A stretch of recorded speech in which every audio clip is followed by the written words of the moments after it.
মারা গেলেন কবি আজিমুস শান।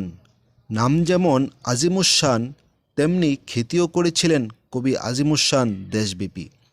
সারা দেশে কবি আজিমুস শানের নাম জানে না এমন লোক হয়তো খুবই পাওয়া যাবে না।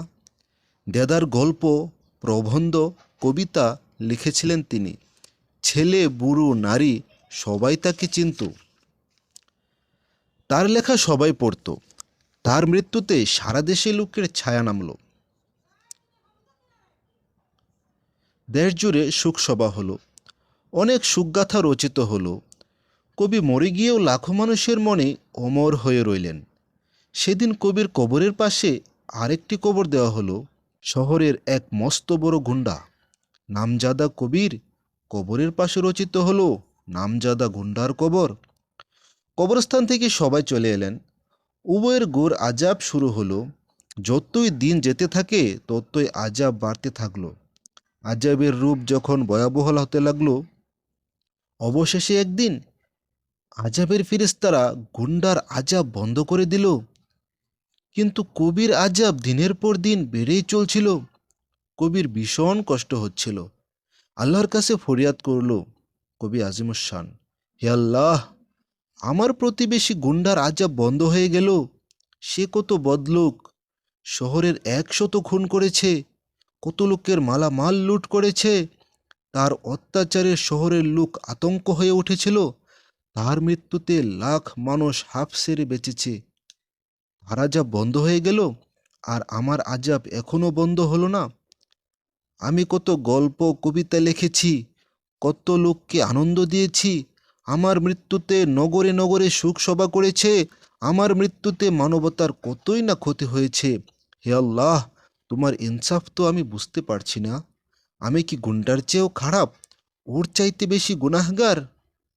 আল্লাহ বলেন, হে আজিমুস শান, আমি ইনসাফ করেছি। আমার জাহানে এক কণা মাত্র বেইনসাফি নেই। সে গুন্ডা কিছু লোককে খুন করেছিল, কিছু লোকের টাকা কড়ি লুট করেছিল। সে মারা গেছে, তার কাজ শেষ হয়ে গেছে।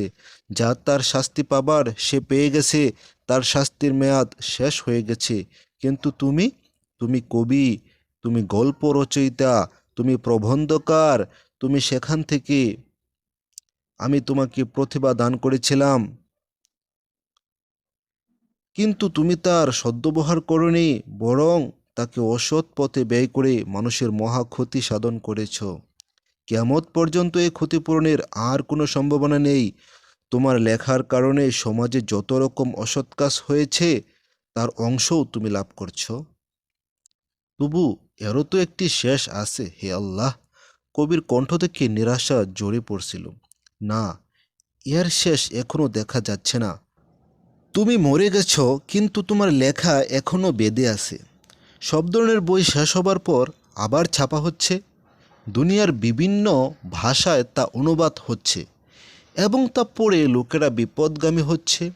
এগুলো ছেড়ে মানুষ যে অসৎ কাজ করছে এবং করবে, তুমি তা থেকে নিজের অংশ কিয়ামত পর্যন্ত পেতে থাকবে। তাই তোমার শাস্তিও চলতে থাকবে।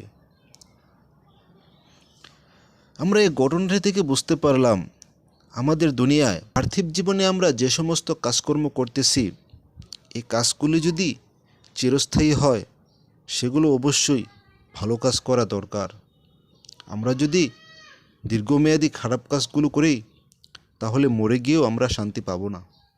কাজেই আসুন আমরা সকলেই দীর্ঘমেয়াদী ভালো কাজ করি, খারাপ কাজ পরিত্যাগ করি। আর আমার চ্যানেলে যারা নতুন আছেন, সবাই চ্যানেলটিকে সাবস্ক্রাইব করে পাশে থাকবেন এই ধরনের সুন্দর সুন্দর ভিডিও পাওয়ার জন্য। সবাইকে ধন্যবাদ। আসসালামু আলাইকুম ওয়া রাহমাতুল্লাহি ওয়া বারাকাতুহু।